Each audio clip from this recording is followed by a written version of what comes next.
everyone, John Henry here, slingshotfutures.com, and welcome to the market outlook for trading on 11/16/2016. This is where we take an outlook over the futures and forex markets and we look at our big six. The main goal of the outlook is to create a plan for tomorrow so that we can be as prepared as possible for trading tomorrow's price action. So first of all, before we start getting into all the fun stuff, jump on over to slingshotfutures.com, scroll down underneath the main little picture here, and you can subscribe to the Daily Outlook newsletter. That way you'll never miss when it comes out, and you'll always be in the loop for the daily levels that we're going to be looking for the next day.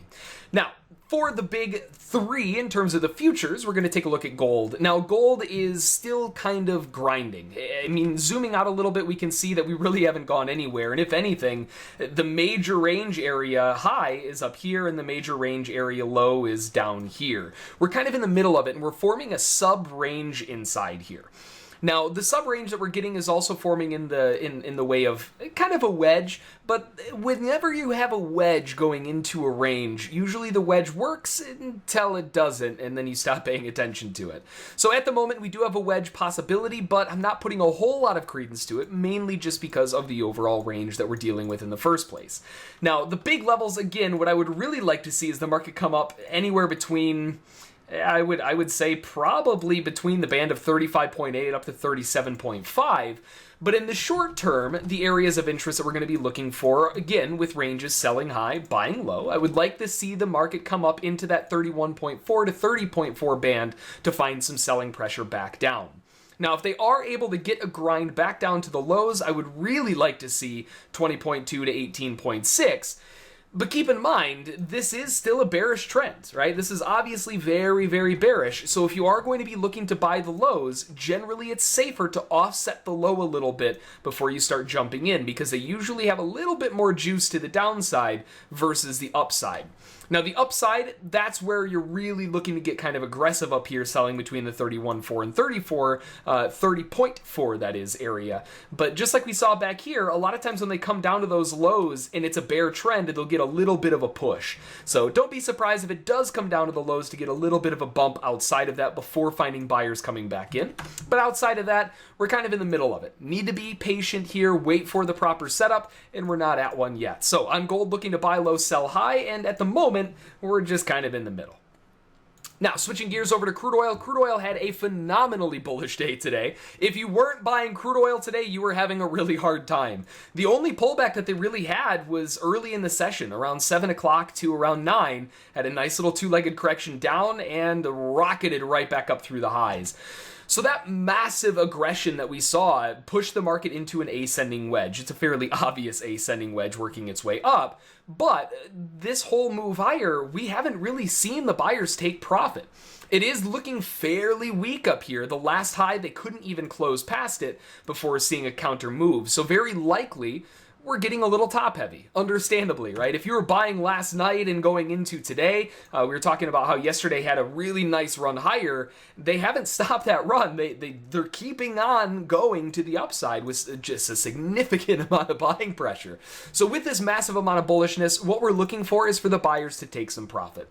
We're looking for pretty much the same thing that we had here, two-legged pullback back to an area of support, and then look to drive the market back up towards the highs. And right now, that area of support is a little bit further down. You'd be looking for a nice two-legged correction down into 45.29 to 45.18, maybe a little bit lower. If they can push down, you'd be looking for a nice little trap below 44.85 or so before you start getting a run higher. But realistically speaking, with the amount of bulls that are in this, they might not let it go that far. So that area is where we're looking to start finding some buying pressure to shove the market back up to attempt the highs. Now, given how weak it is up here, there is a good chance that they may just find a big chunk of resistance up here, given that last failure, and fall away from it. So it all depends on if they want to pull back, how far they want to pull back, and if they do get into that buy zone, I wouldn't necessarily be looking for a new high as much as maybe just a retest of current support and resistance. And then finally, switching gears on the S&P. Now, the S&P has had another relatively nice move today, all things considered, but as you can see, Yeah, we're still in a range, right? We're not really getting a whole lot of juice one side or the other, and they're having a hard time. Now, this is the first time that we've broken out above the highs. We were looking at a possible wedge, and now they've aggressively broken up. And this is more than just, a possible fake break. No. This is an actual breakout. Now, that being said, the one level of concern is that major swing high back here. We still have a little bit of time before we hit that area. You're looking at around 80.5. But, that's really the top point. Now, this is an uptrend. It's a very obvious uptrend. The pullback, maybe 25% of this run higher. If that, it doesn't even look like it made it to 20%. So it's a very aggressive run higher with little pullback. That basically means that the buyers are likely exhausted up here. They've been spending all of their ammo defending these lows, and now we're back up at the highs, and there isn't a whole lot left in the chamber to keep it going. So if we do get back up to the highs at 80.50, it's going to have to break out aggressively to prove that the buyers want to continue grinding this higher. Now, a couple areas of concern. There is a possibility of a wedge top up here, right around the same area. May even be a little bit shallower, and we're on top of it at the moment. We do have a smaller bull channel that's working its way higher, and we're currently attempting to break out through the highs of that as well. So a lot of things are showing overdone, right? We're a little exhausted to the upside. Now, don't even think about selling. We still need to be buyers, but not way up here. I'd much rather see a pullback. The most aggressive area pullback, 74.5 to 74.25. The best pullback area would be back to 69.75 down to 69, and I would love to see that. And if we can get really, really good on the pullback all the way down here below that major low they made at around 8 o'clock this morning. Probably not going to get that in one day, but that would be a dream scenario that we would be looking for here on the S&P. So really, in the end of things, we're high. We need to be bullish. We need to be buyers, but not right now. We need a little bit of a pullback. So let's jump on over to the Forex market. The first one on the list, the Euro-USD. Now, the Euro had a relatively interesting day in terms of price action. We had that trap above the highs that we were looking for, but they couldn't get it going. They couldn't keep that continuation to the downside in the overnight before they let loose and ripped up to the highs.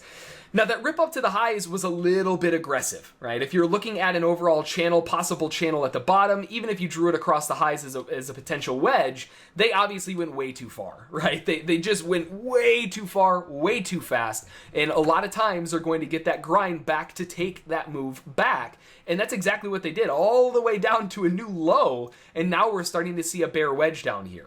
So we are very bearish. We've taken back the entirety of the bull move that they had in the overnight session. We're looking to sell again. Now, zooming out a little bit, we're still in a bearish market. This was nothing more than just a correction early this morning. And now we're starting to get some decent pounding to the downside. We have a major objective at the lows, and that is the big objective that we are looking for currently. So right now, the major area of interest that the sellers are looking for is around 1070, 89 or so. And currently, because we're not quite there yet, and we have a bear descending wedge working its way lower, I would love to see the market pop higher, get into an area of interest like this major little pop that we had after the news came out, and find some selling pressure. That would be between 75.19 down to 74.93. And another level of interest is this open gap that we have here. The news popped up and it slammed the market lower, opening way down here, trying to take it back. They couldn't quite get it back, so we have this open distance here. Now, with this open distance, that could just be a magnet to draw the price back to it. Either way, still looking to sell, but that puts an area of interest at around 75.82 to 75.78 or so. So looking to sell, would love to sell. Aggressively, you could start looking to sell as early as 73.65. But I would like to see a deeper correction into that 74.93 to 5.19 before I start getting really juiced up for the downside. Then over to the pound dollar. Now, the pound dollar had a very similar situation. We had a gap on the news that came out, but they've corrected it, right? They came back, they filled that gap, they tested it again. So overall, nice movement. Obviously, they have a little bit of a burst higher here that is overdone. We have the possible top of a wedge now with that big slam higher, and the possibility of a wedge low.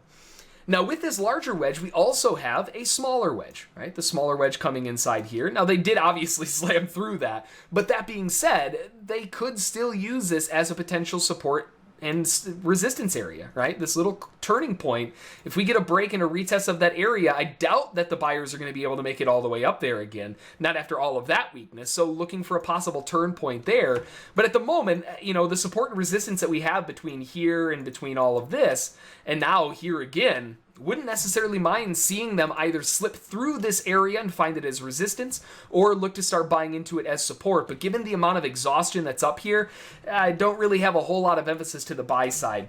If they do manage to come back up here, which again is very likely not to happen, but if they do come back up to that area, it wouldn't necessarily be a bad thing to find some selling pressure off of the top of that big spike.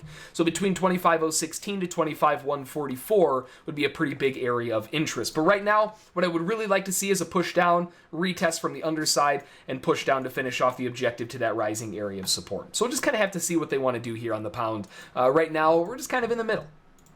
And then finally, wrapping up on the dollar yen, beautifully bullish day on the dollar yen. If you picked up that move from yesterday, we were talking about buying underneath here in that cluster area of support that we had before. Took a long time to get going, but it eventually did and got a beautiful run through the highs, and it hasn't stopped. If you did buy into that and you're still hanging on to it, you're in one heck of a position. Now, with this amount of strength to the upside, there's a couple things that we have to consider here. First of all, just like we saw in crude oil, we're very high in the move. It's very difficult to be a buyer way the heck up here without getting at least a little bit of a pullback.